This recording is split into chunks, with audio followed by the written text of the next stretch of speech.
بەناوی خی بەخشندەی میهرەبان بینەران و بیسەرانی خۆشەویستی کەناڵی ئاسمانی پەیام لە هەرکوێیەگەن سڵاوی خی گەورەتان لێبێ و ئەم کاتە و هەموو کاتێکتان باش. خۆم بە خۆشحاڵ و بەختەوە دەزانم لە ئەڵلقەیەکی نوێی بەرنامەی باس و خواست بە دیداری ئەوەی عزیز و خۆشەویست شاد بوومەوە. لە باس و خواستی ئەمڕۆماندا باز لە تۆبە و گەڕانەوە بۆ لای خوا دەکەین و باز لە مەرجەکانی تۆبە دەکەین. پێغەمبەری خوا صلی الله عليه وسلم لە یەکێک لە فەرمودە شیرینەکانیدا ڕادەی دڵخۆشی و شادومانی و خۆشحاڵی خوای گەورەمان بۆ بازەکە بە گەڕانەوەی بەندەکانی بەرەولای خوای گەورە وازهێنان و پشتێکردنیان لە گوناه و تاوان و سەرپێچیەکان کە دەیشوبهێنێ بە ڕێبوارێکی نامۆی نێوبیابانێک کە تەواوی توێژوی سەفەرەکەی و چەک و پێداویستی و خواردن و پارە و هەموو هۆکارەکانی تری سەفەرەکەی لەسەر پشتی حوشترەکەی هەڵگرتووە، بەڵام بەهۆی پێداویستیەکی خۆیان بەهۆی سەرخەوشکاندنێکی خۆیەوە حوشترەکەی لێ بزر دەبێت و بە تاقی تەنیا لەو بیابانە بێکەسەدا دەمێنێتەوە و وەک دەڵێت چاوەڕێی مەرگ و کۆتایی هاتنی ژیانی خۆی دەکات. لەو کاتەدا کە حوشترەکەی دەگەڕێتەوە هێندە خۆشحاڵ و بەختەوەر دەبێت، لی تێک دەچێت لە بریەوەی بڵێ خوایە سوپاس بۆ تۆ کە تۆ خوای منی و من بەندەی تۆم، قسەکەی پێچەوانە دەکاتەوە و خوای پێغەمبەری خوا صلی الله علیه وسلم فەرمێ خوای گەورە لەو پیاوە بە گەڕانەوەی حوشترەکەی چەندە خۆشحاڵ بووە لە خوای گەورە بە گەڕانەوەی بەندەکەی خۆشحاڵترە بێ کە واز لە گوناه و تاوانەکانی دێنێ. هەروەها لە فەرمودەیەکی دیکەدا پێغەمبەری خوا صلی الله علیه وسلم دەفەرمێت سوێندم بەو کەسەی گیانی منی بەدەستە، ئەگەر ئێوە گوناه نەکەن و پاشان داوای لێبوردن و تۆبە لە خوای گەورە نەکەن، ئەوە خوای گەورە دەتانگۆڕێ بە میلەت و قەومێکی دیکە تەنها بۆ ئەوەی ئەوان تۆبە بکەن و بگەڕێنەوە بۆ لای خوای گەورە. و پێغەمبەری خوا صلی الله علیه وسلم لە فەرمودەشدا دەفەرمێت کە هەموو مرۆڤەکان گوناهکار و سەرپێچیکار و سنوور بەزێنی خوان، بەڵام باشترینیان ئەو کەسانن کەوا تۆبە دەکەن و دەگەڕێنەوە لای خوای گەورە. خۆشی دەفەرمێ من لە هەمووتان لە خوا ترستر و پارێزکارترم، بەڵام ڕۆژی 70 جار یا 100 جار داوای لێبوردن و ئیستیغفار و لێخۆشبوون لە خوای گەورە دەکەم. بۆ قسەکردن لەسەر گرنگی تۆبە، مەرج و حیکمەتەکانی، سوودەکانی، بەرهەمەکانی یام ئەو کاتانەی کە پێویستە ئێمە تۆبەی تێدا بکەین و جیاوازی نێوان تۆبە و ئیستیغفار و کۆمەڵێشتی تری پەیوەست بە تۆبە، بۆ ئەم بەرنمەیە میوانداری زۆر بەڕێز مامۆستا عەفان شێخ ستیق سەرگەتی زانای ئاینیم کردووە. مامۆستاگیان زۆر بەخێر بێ و سپاس بۆ ئامادەبوونت. مامۆستا سەرتا بپرسم تۆبە چییە؟ تعریف و پێناسەی تۆبەمان بۆ بکەین. بسم الله الرحمن الرحيم الحمد لله والصلاة والسلام على رسول الله وعلى آله وأصحابه أجمعين. ئێمەش سڵاو ڕێزمان بۆ بینەرانی پەیام هەیە لە هەرکوێ ئێمە دەبین، سڵاو و حرمەتمان بۆیان هەیە. طبعا ئینسان کاتێ بەرامبەر هەر کەسێک هەڵەیە دەکات پاکانەیەک دەکا بەرامبەر ئەو سنوور بەزاندنەوە ئەو هەڵەیە کەوا کردوویەتی. ئێمە لە پاکانەکردن و عوزورهێنانەوە بۆ بەرامبەرەکەمان لە سێ شێوە زیاتر نین. یەکەمیان یا ئەوەی ئینکاریەک هەڵێ وام نەکردووە، شتێکی کردووە بۆی خۆی قوتارکە لەوەی کەوا ئەنجام داڵێ وام نەکردو. دووەمیان دەڵێم لەبەر شتەکەی کردووە ناڵێ نەم کردووە، بەسەڵێش دافعێک پاڵنەرەکە بۆ کردومە ئەویش. سێمیان ئەڵێ بەڵێ کردوومە هەڵەشم کردووە داوای لێبوردنیش دەکەم. ئەمەی سێمیان ئەتوانین بڵین چمکی تەوبە ئەم مانایە دەگەین. هەڵەکردن، پێلێنان بە هەڵە، ئەوجا بەڵێندان بە نەگەڕانەوە سەر هەڵەکردنەکە. کاتە تەوبە بریتێ لە چی؟ بریتێ لەوەی کەوا کەسێک هەڵەیەکی کردووە، سنوورێکی خوای گەورەی بەزاندووە، بەڵام ئەم کەسە دێت ئیعتراف دەکات لەوەی کەوا هەڵەکەی کردووە، لە پاش ئیعترافکردن لەسەر هەڵەکەی داوا دەکات لە خوای گەورە کە خوای گەورە لی خۆش بێ. ئەمە مانای تەوبەیە، هەم لە ئیستیلاحی شەرعیە هەم لە زاراوە گشتیەکەی تەوبە و معنا دەگەێنێ. لە لوغەتیشا تەوبە یانی گەڕانەوە، حرفی تا والواو والباء تاب يتوب ئەی ڕەجع یعنی گەڕایەوە. لە زاراوەشدا ئەو بوو کە باسمان کرد یعنی ئیشەکەی کردووە، پێلێ دەنێ بە هەڵەکەی داوای لێخۆشبوونیش لەو هەڵەیە دەکات کەوا کردوویەتی. طبعا ئەگەر تۆزە زیاتر بڕێنە سەر ئەو بابەتە، ئێمە لە قورئانە دوو جۆر تەوبە باس کراوە. تەوبەیەک توبوا إلى الله جميعا لە شوێن کرافنێت تەوبەتەن نەسوحە، یعنی تەوبەیەکمانێت تەوبەیەکی گشتی کە خوای گەورە داواکە کە خەڵکی بڕوادار بگەڕێنەوە بۆ لای خوای گەورە تەوبەیەکشمان هەیە پێوترێت تەوبەی نەسوح. طبعا ئەم تەوبە و تەوبەی نەسوح هەندێک لە زانایان پێیان وایە کە خوای گەورە طبعا هەر لە زمانی عەرەبیا وایە هەر کەلیمەیەک هەر وشەیەک هەتا پیتی زیاتری بچێتە سەر ماناکەی فراوانتر دەبێ هەتا پیتەکەی زۆرتر بێ مانایەکی تازەتر دەبەشێ کاتە تەوبە خۆی بەتەنها گەڕانەوەی ئەگەر تەوبەکە نەسوحێکی بچێتە سەر یعنی چی؟ بۆیە زانایان دەفەرمون تەوبەی نەسوح بریتیە لە پاکردنەوەی دڵ لەو گوناهانە و ئینسان پێی ناخۆش بێ بگەڕێتەوە سەر ئەو گوناهە دوای ئەوەی کە خوای گەورە یارمەتی داوە لەسەر تەوبەکردن چونکو یەکێک لە تەوبەکانەوەی ئینسان تەوبە بکا لەوەی کە پێی وابێت تەوبەکەی لە ئازایەتی خۆیەتی نەک لە یارمەتیدانی خوای گەورێ ئەمە یەکێکە لەو تەوبانی کە مەسەن کابرایەک تەوبە دەکا پێی وابێت تەوبەکە لە ئازایەتی خۆیەتی بۆیە تەوبەیەکەیە پێویستی بە چی هەیە پێویستی بە تەوبەیەکی ترێک کاتە تەوبە بریتێ لە گەڕانەوە لە گوناه تەوبەی نەسوحەوەیە کە ئینسان دڵی یعنی وەکو چۆن بڵێن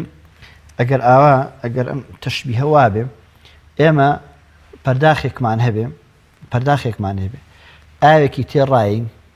جیاوازە لەوەی کەوا پاکۆکەرێکی بۆ بەکاربێن دەست بخینە بنی پەرداخەکەەوە بیشت کاتە تەوبەی نەسوح دەبێتەوەی دەست بخیتە بنی دڵتەوە لە دڵتەوە ئەو گوناهەیەکەوە لەسەری بووی کە کردوتە دڵت پاکەیتەوە لێی هەر کاتیش بیری ئەو گوناهت کردەوە کە گوناهێکت کردووە فەرمێ یەکێک لە تابعین جارێکیان لە زستانێکی ساردا لە شوێنێک ئاوەستا بوو ئارەخی دەردا بوو براکەی بەلای تێپەڕی وتی براوە بۆچی لەم زستانە ساردە تا ئەوەندە ئارەقت دەرداوە وتی لێم گەڕێ هەر خۆم بزانم زۆری لێ کرد وتی من ڕۆژێک هاتمێرە گوناهێکم کرد ئێستا هەچی دێمە ئێرەم بەدەر لەوەی کە تەوبەکەشی کردو چونکوتمان تەوبەی نەسوح عولەما ئەفەرمون کەوا ئینسان پێی ناخۆش بێ بگەڕێتەوە سەر ئەو گوناهەی کەوا کردوێتی یان پێ ناخۆشبوونێک لە ناخیا دروستە پێوترێت تەوبەی نەسوح وتی بنە هەچی دێمە ئێرە بیری ئەو گوناهەکەم ئەو ڕۆژە کردم لە خەجاڵەتی بەردەم خوای گەورە شەرمەزاری بەردەم خوای گەورە ئارەق دەردەدەم زەر جاری سارد بەڵێ مامۆستا بەباز لە مەرجەکانی تۆبە بکەین یا ئەو مەرجانی کە تۆبەی پێوەرەگیرێ و خوای گەورە و پێغەمبەرەکەی صلی الله علیه وسلم دایانناوە بۆ ئەوەی کە مرۆڤ وەکو چۆن لە نوێژکردنا لە دوعاکردنا کۆمەڵێ مەرج و ئادابیان داناوە تۆبەکان ئێمە چۆن تۆبە بکەین وەکو ئەومان لێنێ کە ئیمامی عەلی و شێخ حەسەین بەسری زۆرجار قسەیەکیانەیە دەگوترێ تۆبەکردنەکانمان تۆبەکردنێکی تری دەبێت ئێمە چۆن تۆبەیە بکەین کە بگاتە شوێنی ڕاستەقینەی خۆی و خوای گەورەش وەکوڵێ لێمان قبوڵ بکە ئێمە دوو جۆر حەقمان هەیە ئینسان هەر کەس دوو مافەیە یا دوو هێڵ هەیە هێڵی سوور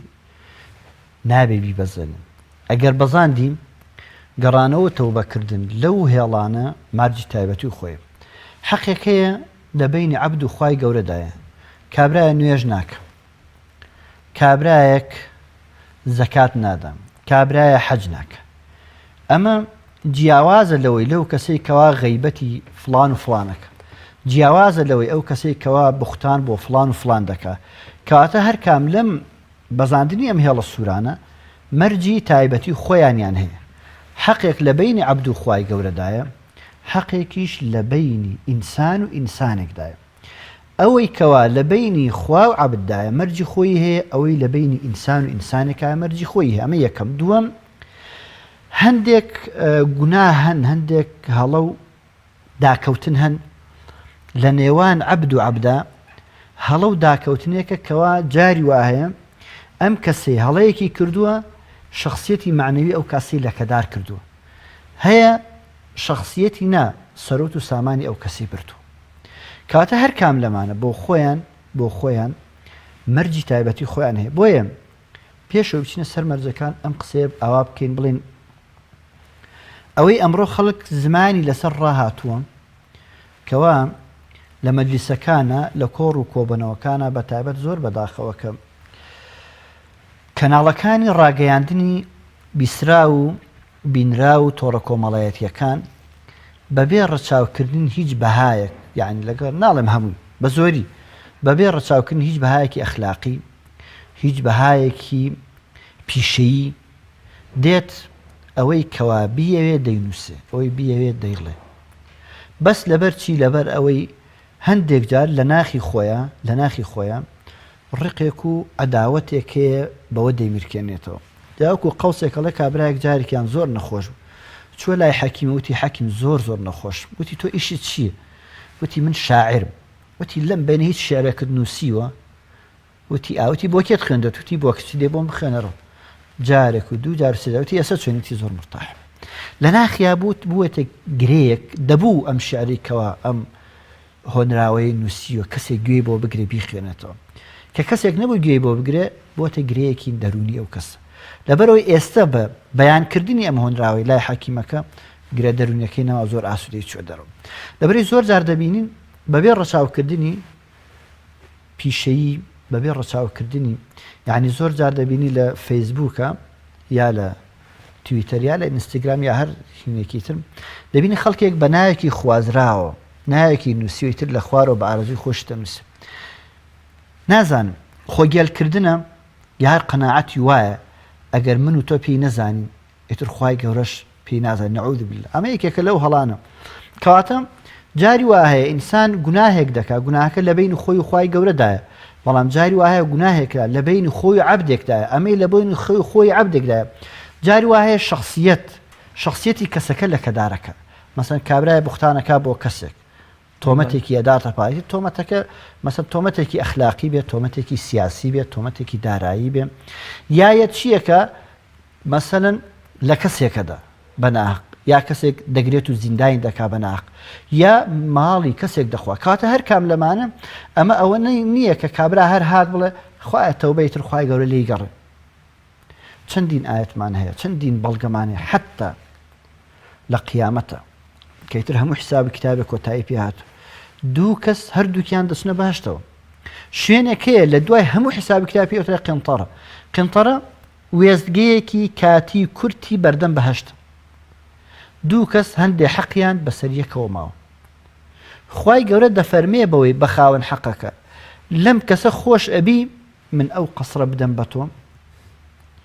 یا ئەبێ بێ یعنی حەقەکەت بداتەوە چونکو نابێ کەسێک بچێتە بەهەشتەوە حەقێکی لابێ ئەمە بەستی من ئەم قسە ئەمەیە تەوبەکردنێک کە ئینسان بینی خۆی و خوا تەوبە بکا لە ماڵەوە 100 جار تەوبەیەکی نەسوح بێ ئەگەر بەرامبەر کەسێک شتێکی کرد بێ خوای گەورە حەقی نییە بەسەریەوە بە چ معنە حەقی نییە بەسەریەوە خوای گەورە دەست ناخات دەستی تێ ناخات ینی لێ خۆش بێ حتا لە سەردەمی پێغەمبەر عەلەیهی سڵات وەسەلام سەحابەیەک شەهید بوو پێغەمبەر صلی الله علیه و سلم فەرمی ئەوا من ئێستا چاوم لێیە سەحابەکە لە دەرگای بەهەشتای یعنی چاولێبوونێکی ڕاستی واقعی چونکو پێغەمبەر صلی الله علیه و سلم خوای گەورە ئەوەی بیەوێ پێی نیشاندا فەرمی چاوم لێ لە بەردەرگای بەهەشتا وەساوە بۆچی لەبەر ئەوەی فڵانە کەس قەرزێکی لایەتی ناسیێنم بچێتە ژوورۆ کابراوتی یا ڕەسوڵڵاوە قەرزەکەی من دامەوە فەرموودا ئەوە چوو ژوورۆ کەواتە مەرجی بینی خۆی و خوا جیاوازە مەرجی بینی خۆی و عەبد جیاوازە بۆیە دەبێت ئینسانی مسلمان لە دنیادا بۆیە پێغەمبەر صلی الله عليه وسلم دەبینین من كانت عنده مظلمة لأخيه فليتحلل منه اليوم أفرمي كيستمي لك سيكردوا با أمر قردني خوي في آزادك بر لوي كوا دينار ودرهم بهايكي نبي بويا لقيامتا إنسان أجر توبش بك توبكي مرجكاني تيدان به لقيامتا توبكي استفاديكي أو توينية كبتواني أم توبي ببيت ماي سرينوي همو قناو هلو تاوانا كان توبة شيء توبة بريتية أجرم تعبير الراس بهم تەوبە بریتە لە بڵێن سمارتەیە کە دەیهێنی بە بۆدی سیارەیەکە پاکێکێتەوە بۆیە بۆ یاخێکی تازی بکەیتەوە یا لاسیکێکە شتێکی نووسرای پێ ئەکوژێنیتەوە زۆر جارێ من لە مناڵی لاسیکا من کە سەرەکەی ڕەشە بوو کە شتەکەت پێ ئەوکشانتەوە چییە بوو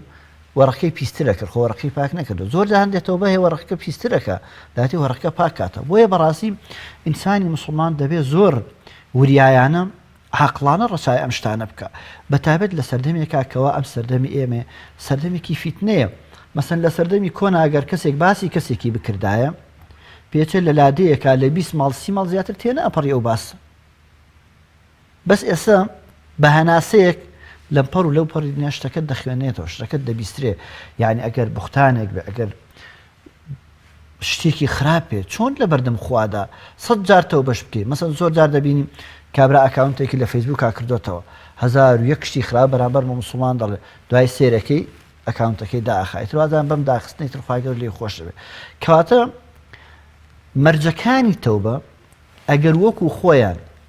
کە شەرع بڕیای لەسەر داوە کار کام دەلیلێکی لە قورئان و سنە و قەولی عولەما و ئیجماعی عولەما لەسەر ئەگەر ئەم مەرجان وەکو خۆیان نەیە تێجێ ئەم تەوبەیە کە وەکو لاسیکە ڕەشەکە وایە وەرەقەکەی هەر ڕەشەکاتەوە پاکی ناکاتەوە ئەگەر هاتوو ئینسان لە نێوان خۆی و خوای گەورەدا گوناهی کرد مەسەلەن بینی خۆی و خوا وەکو چی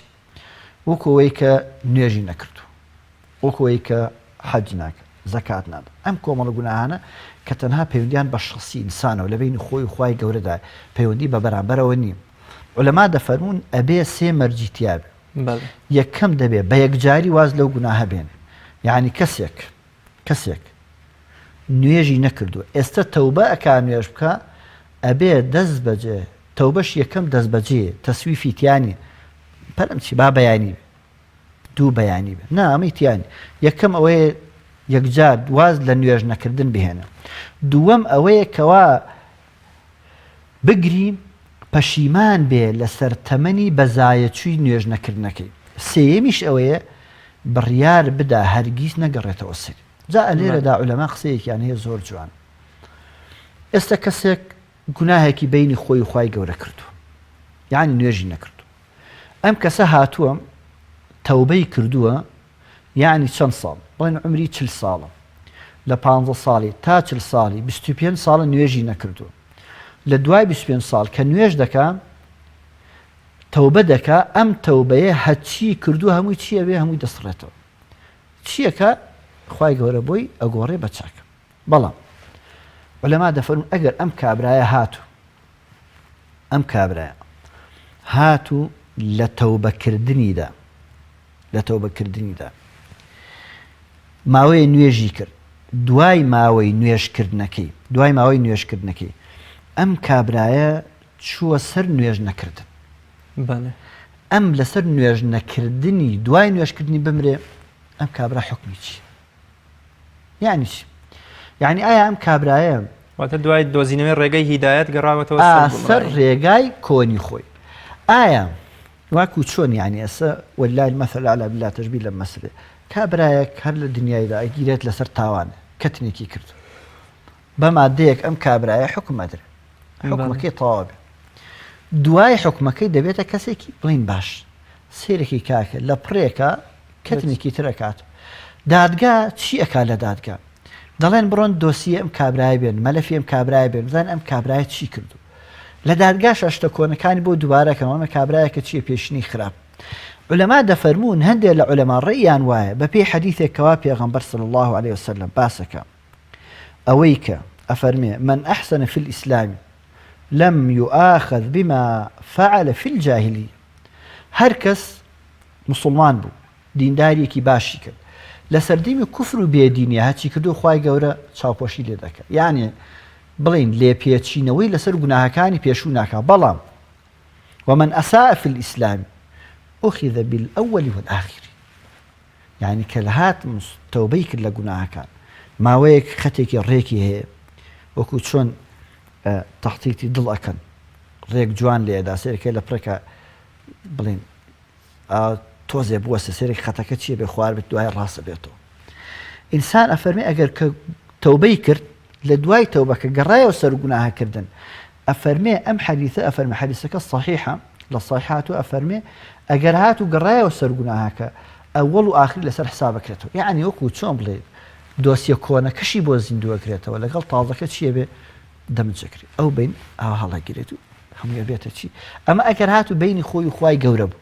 کاتە ئەگەر بینی خۆی و خوای گەورە تەوبەی کرد بێ یەکەم واز بێنن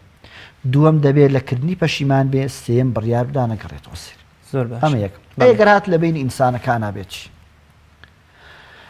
وەکو عەرزم کردی دوو جۆر هەیە تاوان بەرامبەر ئینسان دوو جۆر هەیە یەکەم معنەویە دووەمیان مادی معنەویەکان مەسەن وەکو چی وەکوەی کەسێک تۆمەتبار کا بە خوای گەورە بمانپارێت داوێن پیسی کەسێک تۆمەتکار بکە بە دزی کەسێ تۆمەتبارکە بە خیانەت ئەمەیان لەگەڵ ئەوەی دزینی ماڵەکە کە بیدزێ ماڵەکەی ئەمەش تۆمەتباری کرد ئیلا بێ بچێ ڕوبەڕووی بوەستێتەوە کاکی گیان من لە فڵانە ڕۆژ ئەوان بە تۆوت ئەوەم بەرامبەر تۆ کرد ئیلا بێ گردنی ئازانەکە خوای گەورە لێ خۆش نابێ چونکە مە حەقێکە لە بینی عەبدایە قیامەت عەدلی مطلقە ئەگەر قیامەت عەدلی مطلق نەبێ واستە کاری بخوا ئەی پێغەمبەر صلی الله علیه وسلم فەرمێ يا فاطمة بنت محمد سليني من مال ما شئت فإني لن أغني عنك من الله شيئا يوم القيامة أو كما قال يعني لقيامتها واسطة ناخوة كما دام واسطة ناخوة كواتا أجر حقي إنسان بي أجر بيتو كسك بختان بو كسبك بو بيابي يا آفرت تومت باري كابا داين بيسي أما شكاندني معنويتي إنسانك شخصيتي إنساني يشكي شرع أفرمي أبي أم كسبيني هشتا داري حدي لي بۆچی چونکە کەسێکی داوێن پاکی متهم کردووە کە خەریکی ئیشی خراپەیە اینجا دوایە فەرمی هەرگیز شایەتیشی لێوە نەگری کەواتە تۆمەتبارکردن خواردنی حەقی خەڵک پارەکە بخۆی باشترە تا ئەوەیەکەوە تۆمەتباری کە بەشکانی شخصیت چونکە پارەکە بخۆی ئەوەی پارەکەی تەسلیمەکەیتەوە ئەڕۆ ئەگەر معنوێتی بشکێنی شخصیەتی بشکێنی کەواتە مەرجەکانی بینی خوا و عەبد جیاوازە مەرجەکانی بینی عەبد و عەبدی جیاوازە ئەم مەرجانێ ئەگەر ئینسان بێت و ماڵی کەسێکی دزی بێ هزار جار تۆبە بکە جارێکی تر دزی نەکاتەوە ئەم حەقەی عەبدی ئەبێ لێ بسەنرێتەوە کەیش لێ ئەسەنرێتەوە پێغەمبەر صلی الله عليه وسلم جارێکیان هەندێک دەڵێن لە غەزای بەدرا بووە هەندێک دەڵێن لە ڕیزی نوێژا بووە فەرمی خەڵکینە کێ حەقێکی لە لای منە بابی دەمەوە من ئەمەوێ بە سەلیم و سەدر بچمە لای خوای گەورە کابرایەکی سەحابەیەکی فەقیرە ڕەشڕوت دەڵێ وەڵا پێغەمبەر خوا حەقێکم لەلات حەقەکە چییە؟ هەندێک دەڵێن وتی وەڵای ڕسوڵ من لە سەفی جیهادا وەسا بووم دارێکت دارە سکم فەرمووم بڕۆردووە هەندێک دەڵێن لە ڕیزی جەماعەتە ئەفەرمێ دارەکەی هێنا فەرمی دارەکەم لێ دەوتی ئاخر یا ڕسوڵ من سکم هیچی بەسەرەوە نەبوو جلم لەبەرانە ئەبێ تۆش کراسەکەت هەڵدەیت یعنی ئەمە پێغەمبەر صلی الله عليه وسلم ئەعلەمی ئێمەیە بە قیامەت و بە بەهەشت و بە جەهەنەم و بەم حیساب و کتاب و لێپرسێ لێ پێچینەوە جا ئەگەر ئەم دار لێدانێکی سووک لەسکی کابرایە پێغەمبەر صلی الله عليه وسلم فەرمی ئەمێ بە سەلیم و سەدر بچمە قیامەت ئەی باشە کەسێک تۆمەتکار بکا بە مەسەلەن بە گەندەڵیەکی سیاسی بێ ئیداری بێ یا ئەخلاقی بێ بۆیە بەڕاستی ئەم مەرجان نێنەجێ سەد جار کابرا بینی خۆی و خوای گەورەتەوە بکە ئەم گوناهی بۆ قیامەت هەر دەمێن زۆر باش مامۆستا باز لە حکومەکانی تۆبە بکەین تۆبەکردن حکمی چییە ئایا بۆ نمونە پێم خۆش لە زاری جەناب تۆ بزانین حکمی تۆبەکردن چییە ئیمامی نەووی ڕەحمەتی خوا لێ بە ڕیاض الصالحینە لە بابی تەوبە ئەفەرمێ والتەوبەة واجبة على كل مسلم تەوبە واجبە لەسەر هەموو مسلمانێک یەکێک لە پێم وایە هەڵە تێگەشتنەکانی تەوبەوەی زۆر جار ئێمە ئەڵێن با لە گوناهەکان تەوبە بکەین مەسەن گوناهەکان بەچی تێگەن زۆر جار خەڵک گوناهەکان بە گوناهی گەورە تێگا نا پێغەمبەر صلی الله عليه وسلم ئەفەرمێ اللهم اغفر لي ذنبي طبعا پێغەمبەر صلی الله عليه وسلم ئەسڵەن هەر گوناهی نەکردووە بەس ڕێنمونی ئومەتەکەی ئەکا من چۆن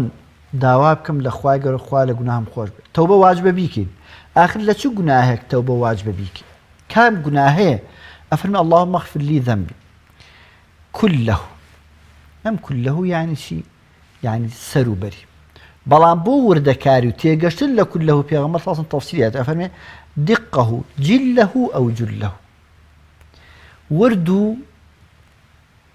درشت گەورە و بچووک خطأه وعمده ئەوەی بەهەڵە کرد بێتم ئەوەی بانقەس کرد بێتم سره وعلانيته آخر سره وعلانيته خۆ بۆ حەقی خوای گەورە سر و علانیە کوا لە حەقی خوا هەیە يعني خوای گەورە خۆی ئەزانێ من بە سری گوناکم یا بە علانی بەڵام ئەمە چییە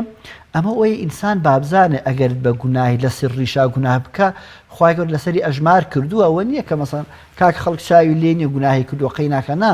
سره وعلانیەتەوە خوای گەورەی بەدزیش کردومە کەسی شاوی لێ نی هیچ کەسیش ئاگای لێ نەبێت گەورەتەوە خوای گەورە داوای لێ خۆش بکەم ئەوەله هو آخر ئەوڵ و ئاخری گوناهەکان کەواتە تەوبە واجبە ئینسان بەردەوام لەگەڵ تەوبەدا بشی يعني وەکو چۆن ئەم تعبیر ئەگەر ڕاست بێ چۆن چقۆیەک کە بەردەوام ئەگەر ئینسان دەستی پێوەی نەکێت تیژی کاتەوە کابرایە کە درێنە ئەکە ئەو داسەی بەدەستێوتی بەردەوام تیژی نەکاتەوە ئەمە چی لێ دەسوێ ئیشی پێ ناکرێت کاتە ئینسان پێویستی بەردەوام بەچیە بە تیژکردنەوە دەمەزەرکردنەوەی ئیمانەکەیەتی بەچی بە تەوبە گەڕن کاتە تەوبە واجبە لە هەموو گوناهێک گەورە و بچووک ئاشکرا و نهێنی ئەوەی بە ئەنقەس کراوە ئەوەش بە سەهو کردوێتی سەراپای گوناهەکان واجبە ئینسان تەوبە بکات و بگەڕێتەوە بۆ لای خوای گەورە. زۆر باشە مامۆستا هەمیشە لە چەمک و زاراوەی ئیسلامیدا دوو ئیستیلاحمانەیە یا دوو شەمان هەیە کە پێی دەگوترێت تۆبە و ئیستیغفار هەردووکیشیان هەیە و لە فەرموودەکانیشدا زۆر بەکار هاتوون. پێم خۆش ئایا ئەم دوو وشەیە تۆبە و ئیستیغفار هەردووکیان یەکشتن یەکمانیان هەیە بۆ یەک ئامانج و یەک مەبەست بەکاردە یان جیاوازی فەرقێگەی لە نێوانیانە؟ لە سورەتی هود ئاەتی 3 خوای گەورە فەرمێ وأن استغفروا ربكم ثم توبوا إليه يمتعكم متاعا حسنا. يكم أفرمي وأن استغفروا ربكم استغفار دو أفرمي ثم توبوا إليه كثم بو تراخي يعني بدوايا بين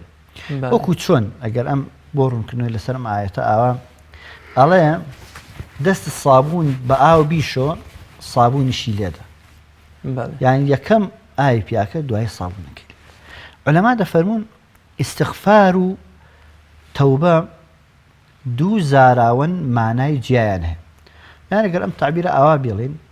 بڵێن کۆمەڵی زاراوەی شەرعیمان هەیە ئەگەر هەر کۆبنەوە پێکەوە یەکی معنایەکیان هەیە ئەگەر بە جیا بێن معنای ئەوی تری تایە مەسەڵەن وەکو ئیمان و ئیسلام. ئێستا ئەگەر کەسێک لە من بپرسێ تعریفی ئیمان و ئیسلام بکە ئەبێ ئیمان تعریفێکی بۆ بکەم ئیسلامیش تعریفێکی بۆ بکەم بەڵام ئەگەر بڵێ تعریفی ئیمانم بۆ بکە یا تعریفی ئیسلامم بۆ بکە ئەبێ لە هەر کام تعریفی ئەوی تری تایە لەبەرەوەی ئەڵێ ئیذا اجتمعا تفرقا وإذا تفرقا اجتمعا. تەوبە و ئیستیغفار ئەگەر هەردووکیان پێکەوە هاتن یەکی مانایەکیان هەیە ئەگەر جیا هاتن ئەو معنای ئەوی تریش هەڵدەگرێ کاتە ئەگەر ئیستیغفار بە جیا بە تەوبەکەشی تایە تەوبە بە جیا بە ئیستیغفارەکەشی تایە بەڵام لەم ئاەتە ئەفەرمێ وأن استغفروا ربكم یەکەم اینجا فەرمێ ثم توبوا إليه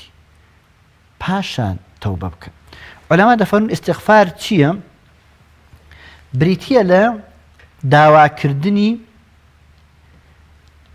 مؤاخەزەی ئینسان لەسەر گوناهێکە کردوویەتی. ئیستیغفار دەڵێم خوایە ئەستەغفر الله یعنی خوای گەورە ئەو گوناهەی کردومە خوای گەورە لێم نەگری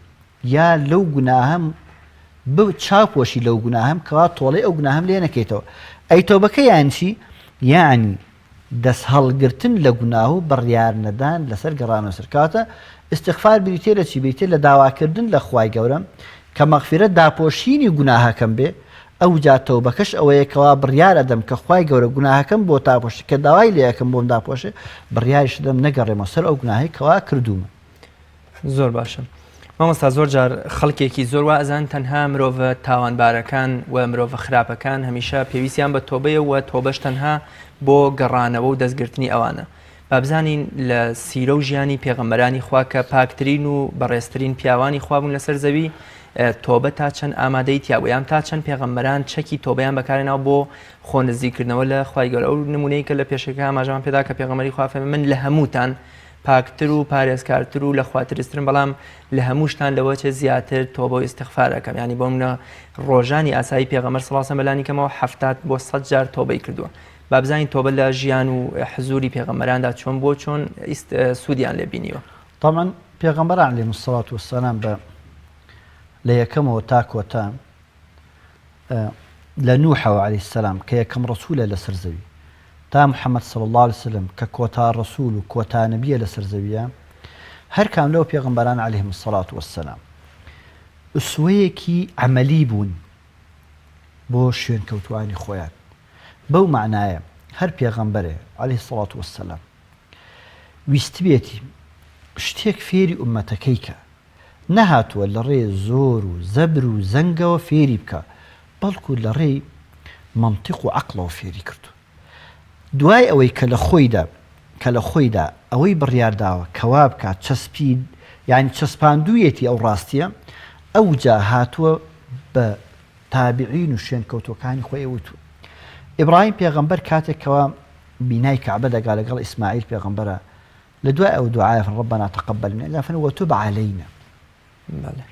موسى پێغەمبەر ئەفەرمێ سبحانك إني تبت إليك. پێغەمبەر صلى الله عليه وسلم ئەفەرمێ واستغفره إنه كان توابا. کاتە پێغەمبەران عەلەیهیمۇ سڵاوات وسەلام لە مەسیری ژیانیانە طبعاً مەسیری ژیانی پێغەمبەران عەلەیهی سڵاوات وسەلام خوای گەورە لە هەموو شتێک پاراسوونی بەڵام بزانم کە پێغەمبەرێک عەلەیهی سڵاوات وسەلام ئیبراهیم باوکی هەموو پێغەمبەرانە موسا کەلیمی خوایە یعنی هەر کام صفەتێکی تایبەتیان بڵێن هەیە ئیبراهیم ئەبول ئەنبیا خەلیل الرەحمانە پێغەمبەر صلی الله علیه و سلم فەرمێ لە ئاسمانی حەوتەم پاڵ یاو بە بەیت المەعموورەوە بینیم لە شەوی میعراجا کە ڕۆشتم موسا پێغەمبەر عەلەیهی سەلام لە ئاسمانی شەشەمدایە کە کەلیمی خوای گەورە ڕاستەوە خۆ قسەی لەگەڵ خوای گەورە کرد وکەلەم الله موسا تەکلیما محەممەد صلی الله علیه و سلم کە خوای گەورە فەرمێ وەڕەفەعنا لەکە ذیکرەک یعنی هێنانی سێ پێغەمبەر ئەبەم صفاتە گەورانە کە هەرسێکیشیان عولەما دەفەرمون ئولو العەزم من الرسل کە ناویان چەند جار لە قورئانە دوو جار لە سوورەتی ئەحزاب و لە سوورەتی ئالی عیمڕانە کە ناویان هاتوو هەر پێنج پێکەوە ئەفەرمێ ئەم سێ پێغەمبەرە ئەڵێن خوایە توب عەلەینە سبحانك إني تبت إليك واستغفره کەواتە ئینس پێغەمبەرێک کە ئەم صفاتانەیان هەبێ ئاوابن ئەبێ عەبدەکانی تر چۆن بن کەواتە لە مەسیری پێغەمبەران ژیانی پێغەمبەران عەلەیهیمۇ سڵاوات وسەلام کە ژیانیان هەموو پارێزراوە هەر یەک بە شێوەیەک داوا دەکا کە خوای گەورە نوح پێغەمبەر فەرمووە ربنا اغفر لي ولوالدي ولمن دخل بيتي مؤمنا کە نوح یەکەمین ڕەسوولە لەسەر زەویە 950 ساڵ داوای کردووە ئەو سەبر و ئارامگری و خۆگری نوح پێغەمبەری و عەلەیهی سەلام لەگەڵ قەومەکەی کێ هەیبوو ئینی دعوت قەومی لەیلا وەنەهارا شەو و ڕۆژ دەی دوایە فەرمێسی ربنا اغفر لي کاتە ئەمە گەورەیی گرنگی بابەتەکەیە بۆیە یەکەمین ڕەسوولی سەر زەوی باوکی هەموو پێغەمبەران موسای کەلیمی خوا محەممەدێک کە صلی الله علیه وسلم دەکاتە ئاستێکی زۆر زۆر بەد هیچ پێغەمبەرێک بێنی گەشتووە ئەوانە داوای ئیستیغفار و تەوبەکەن بێ ئینسان چۆن داوای بکە ڕاست مامۆستا باز لە سوود و کەڵک و بەرهەمەکانی تۆبە بکەین تۆبە بۆ دنیا چه سوود و بەرهەمێکی بۆ مرۆڤ تۆبەکارەکان هەیە و بۆ قیامەتیش چه بەرهەم و پاداشتێکی قیامەتیشی بۆی هەیە طبعا ئەو هەر پەیامێک یا هەر بڕیارێک کە خوای گەورە سوبحانەهو وتەعالا بڕیاری لەسەر دەدا بۆ ئەوەی کەوا ئینسان پێی بژی ئەمری پێ دەکا لەسەری بژی نهی لێ دەکا بۆی خۆی لێ دوور کاتەوە حتمما کۆمەڵێک مەنافعی لە دنیا هەیە پێش قیامەت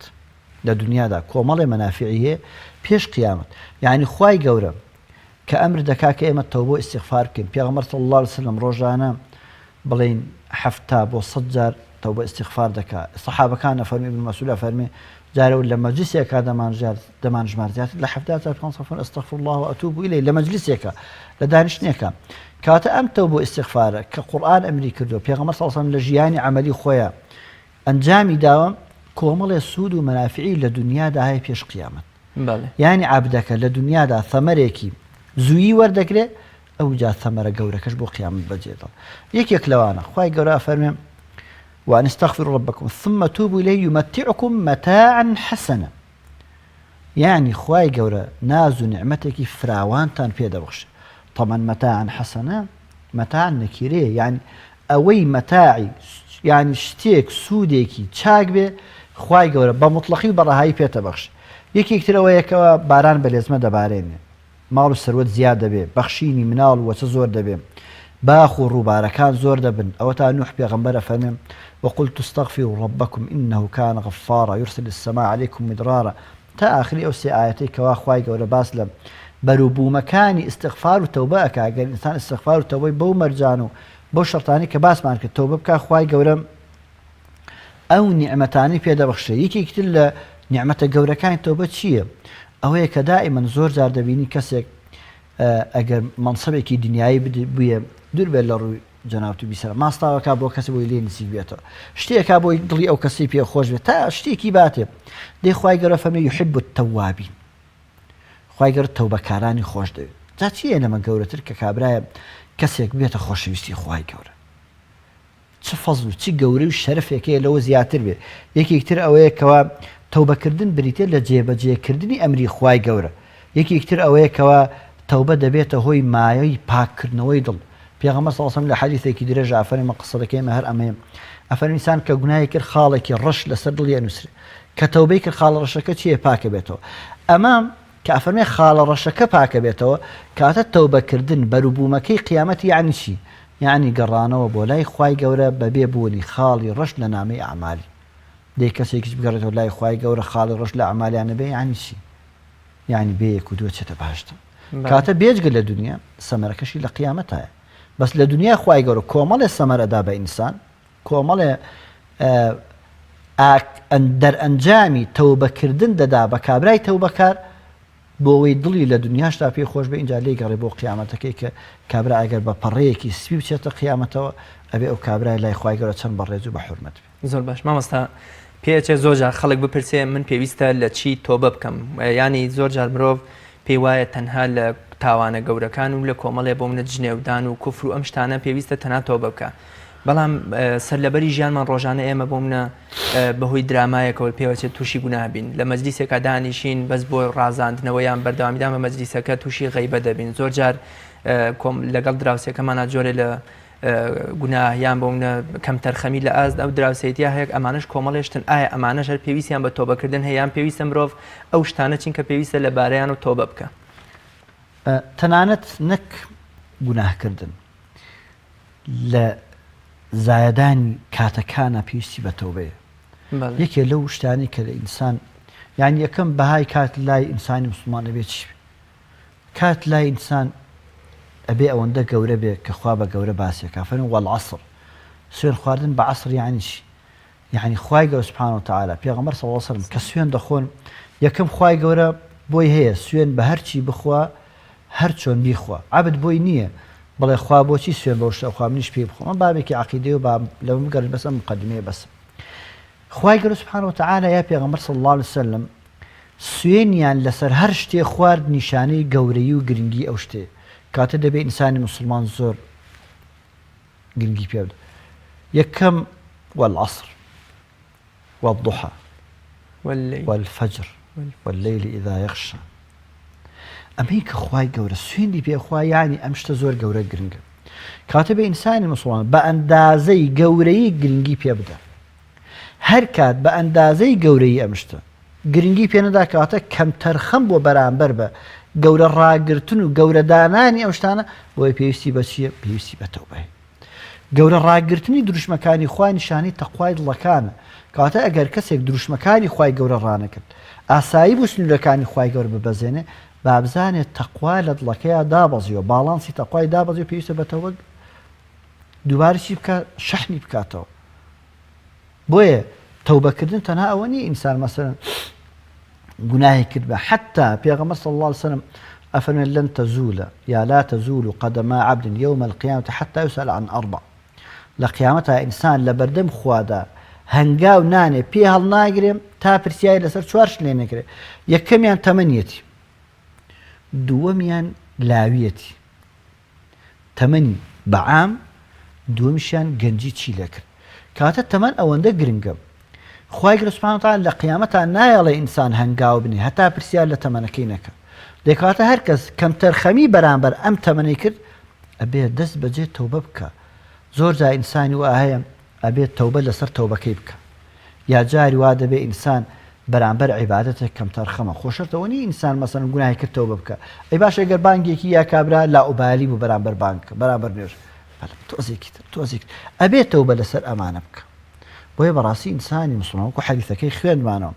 پێغەمبەر صلی الله علیه و سلم اللهم اغفر لي ذنبي كله هەر هەمووی اینجا تەقسیر و کەم تەرخەین بەرامبەر بە عیبادەتەکان پێویستی بە تەوبەیە لەبەرەوەی پێغەمبەر صلی الله علیه و سلم فەرمووی هەر کەس ئەچێتە قیامەت پەشیمانە کابرای گوناهکار پەشیمانە و گوناهی کردووە کابرای چاکەکاریش پەشیمانە چاکەی زۆری نەکردووە بۆیە پێغەمبەر صلی الله علیه و سلم دەفەرمێ جارێکیان چوو بەلای گۆڕێکا دیار بوو تازە نێژراوە فەرمووی ئەمە ئەڵێی تازە نێژراوە ئەزیان کرد بەڵێ یا رسول الله صلی الله علیه و سلم ئەمە تازە ئەمری خوای کرد وفات کرد فەرمووی دەی گوێ بگرن ئەم کەسەی ئێستا لەوێیە دوور کات نوێژ کە ئێوە زۆر بە کەمیان نەزان زۆر بە سووکیان نەزان وەکو چۆن بڵێ نوێژێکی سەریعی ئێوە ئەفەرمێ بۆ ئەو کابرایە خەیر و چاکتر و باشترە بەقیەتی دنیاکم لەوەی دنیایەوە کەماوە دوورکات نوێژەکە بۆ باشکاتە ئینسان شەرتەوەی تەوبە لە گوناه بەڵکو جاری وایە تەوبەش لە نوێژەکانی بکە کە کەم تەرخەم بووەتە تەوبە لە نوێژەکەی بکە کە لە نوێژەکەیە $1000 و شیوی کردووە بۆیە جاری وایە دەبینیم لە نوێژە کەسی وایە هەر خۆی پێوە گرتووە کە کەشت ئەشهەدو لا ئیلاها ئیلا الله پەنجەی چی لێکە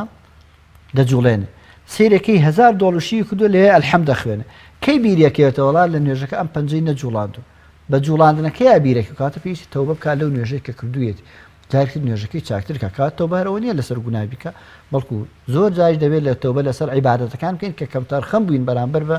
خوای گەورە ئەنجامدانی عیبادەتەکان. مامۆستا لە تێڕوانین و تێگەشتنی ئێمەدا هەمیشە وامان هەست کردووە تەنانەت کە تۆبەکردن پەیوەندی بە سەرەمەرگ و بە کاتی مردن و بە کۆتایی تەمەن و بە پیرەتیەوەیە. تەنانەت ئێمە زۆر جار کە ئەچینە لای گەنجێک قەت ناڵێن تۆبە بکە یان بۆونە پەشیمان بەرەوە، بەڵام کە ئەچیتە لای کەسێکە لە سەرەمەرگایە و نەخۆشە و جۆرێلەوە ئەمیشە ئەڵێ لا ئیلاهە ئیلەڵڵاه بکە و داوای لێبوردن بکە و بگەڕێرەوە بۆ لای خوا. ئەمە یعنی ئەمە لە تێگەشتنی ئێمەدا هینی کردو. من پێم خۆشە بزانم تۆبەکردن پەیوەندی بە پیری و نزیک بوونەوە لە مەرگ و ئەم شتانەوە هەیە لە کاتێکا مەرگ زۆر لە پیری و لە دایک و باوک و لە زۆر شتی ترەوە لە ئێمە نزیکترە بۆن هەزارها گەنج ئەوەندەی کە گەنج لەوەچێ لە نەناوەچێ و ئەمرێ پیر لە ناو ناچێ. کاتی تۆبە چیە؟ پێویستە ئێمە لە سەرەمەرگ و لە پیریان تۆبە بکەین یان هەر کاتێکی تر کامێ ئەو کاتە؟ یەکێ لەو هەڵانیت کە دەکرێت یەکێ لەو هەڵانی کە ئینسان دەیکا پێوترێت تەسویف التەوبە. تەسویف التەوبە یعنی چی؟ کابرایە مەساڵێ کاکە تا گەنجە قەی ناکە گەنجە با تەوبە نەکە. ئەمە یەکێکە لەو هەڵانی وەکو جەنابەت وتت مەرگ نە بە پیریە نە بە نەخۆشیە نە بە گەورەی نە بە بچووکیە نە بە دەوڵەمەندی و نە بە فەقیریە. دەبێت ئەوە هەڵەیەکە کە ئینسان بەڕاستی هەڵەیەکە دەیکا. یەکەم دووەم یەکێکی تر لە پێ هەڵخستیسکانەکانە کە ئینسان لە ڕێی شەیتانەوە ڕێدەکا. شەیتان دەخاتە مێشکی ئەسەن تا گەنجی بڕۆ تۆزێ ڕاوێرە تا گەنجی بڕۆ تۆزێ بگەڕێ تا گەنجی بڕۆ ئەوە بکە ئەوە بکە ئەوە بکە کە پیر بووی تەوبە ئەکەی. وەکو جەناب دەڵێ زۆر بینیمان چەند گەنجمان بینی مردن ئەوجا پیرێک دەمرێت چەند ساغمان بینی مردن بەتابەت لە سەردەمی ئەم عەسری تەکنۆلۆژیا و پێشکەوتن و ئەوەی کە نایدنی کە عەولەمە و جیهانگیری کە هەموو لە دەیەکی بچووکا کۆبەتەوە چەندین کەس دەبینی بڕۆ نەخۆشخانەکان سیرکە ئەوەندەی مەسەن پیرێک نەخۆش بێتێ 20 گەنج نەخۆش ئەوەنەی دەبیسی مەسەن پیرێک وەفاتەکە سێرەکە بینی 20 گەنج 30 گەنج لە شەڕ و شۆڕێکە بە ناحەق و بە ناڕەوا و بە زوڵم بە تۆپ و تەیارێ ئەو دەسەڵاتدارانی کانووی دیفاع لە ئێمە بکەن و خەمی مەزلومیەتی ئێمەیان هەر بە چەکەکەی ئەوان لێمان دەدرێت و دەکوژرین ئەوەندە گەنج دەکوژێت. لەبەر یەکێک لە هەڵەکانی تەوبە کە دەکرێت ئەوەیە کەوا پێوترێت تەسویف التەوبە. ئەیکەم پەلە مەکەم بەیانی دوو بەیانی ئەمە هەڵەیەکە لە شەرعا بە هیچ شێوەیەک بەندێک دێڕێک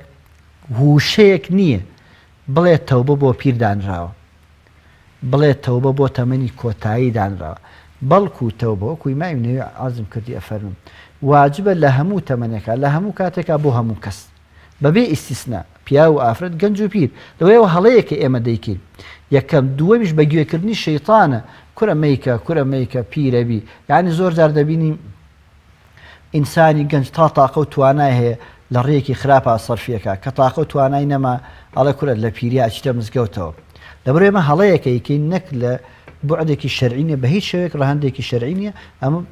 بگراگەر بڵێن ئەم تاعبیرش لەوە چێ ڕاست بێ ڕەهەندێکی شەیطانی هەیە کەوا ئینسان والەیەکا لە گەنجیان مەست بێ لە گەنجی ئاگای لە خوای گەورە نەبێ چونکە پێغەمبەر صلی الله عليه وسلم فەرمێ 7 يظلهم الله في ظله يوم لا ظل إلا ظله. یەکێک لەوانی لە قیامەتا لە ژێر سێبەری خوای گەورە سبحانه وتعالى خوای گەورە بە ئێمەشی بەخشێ ئەو یەکە فەرمێ شاب نشأ في عبادة الله عز وجل.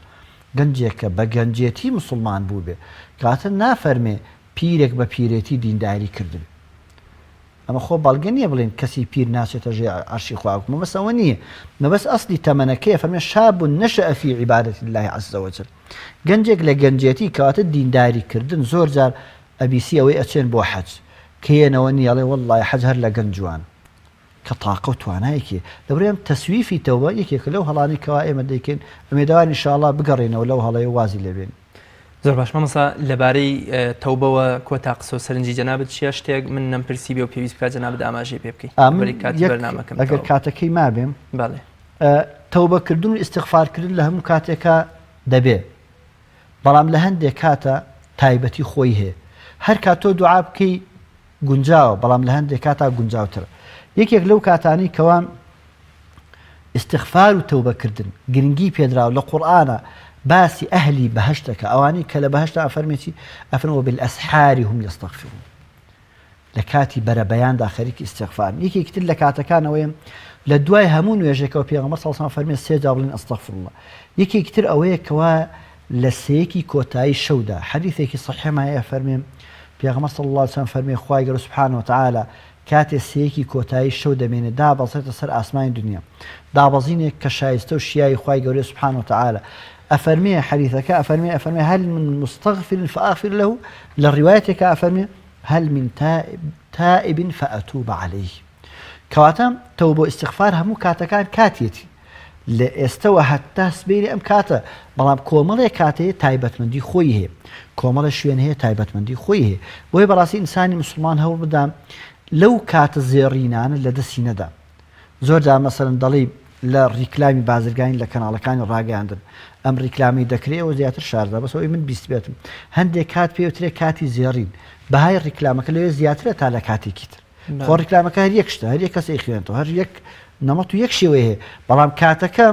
کەمادام خەڵک مەسەن خەڵکێک هەیە هەمووی متابعی ئەخبارەکە ئەگەر ڕیکلامەکە بکێت تۆزێ پێش ئەخبار یا تۆزێ دوای ئەخبارەکە پێچێ کات پێوترە کاتێکی زێڕین لەبەرەی ئیستیغفاریش کاتی تایبەتی خۆی هەیە هەندێک کاتێک کاتی زێڕینە بێ ئینسانی مسلمان هەوڵدا لە دەستی نەدا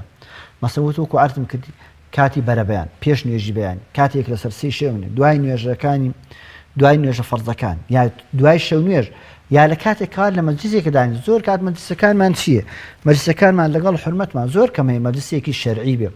زۆربەی مەجلیسەکانمان چییە مەجلیسەکانمان بە غەیبەت و باسکردنی ئەوە بۆ ئێوەش کاتێک ترەکەوە ئینسان ئیستیغفار بکە ئینشاءڵڵا داواکەین لە خوای گەورە کە ئیستیغفار و تەوبەکان ئەمانشمان لێ وەرگرت مامۆستایان زۆر سوپاس دەکەم و خوای گەورە پاداشتی بەخێر بداتەوە خوای گەورە سەلامت زۆر سوپاس دەکەم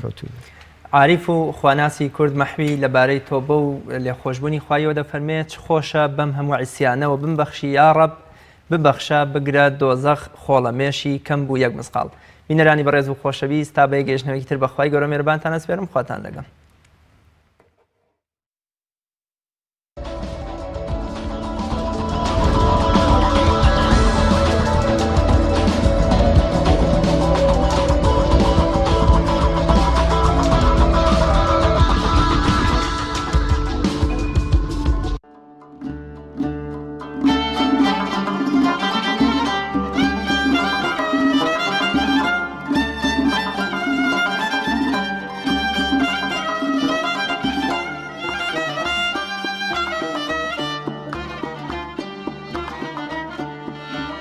باس لە یەکێک لە دەردەکشت و کاڵیەکانەکەین ئەویش کە نێرووی کولەیە.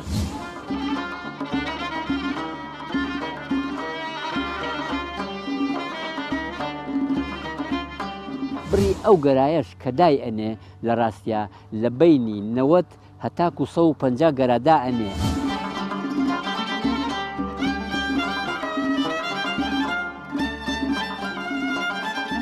دەرمانێکی بۆ بەکاربێنی ئەو دەرمانە لە ڕێگەی بۆنەوە یا لە ڕێگەی بەرکەوتنەوە بیکوژێت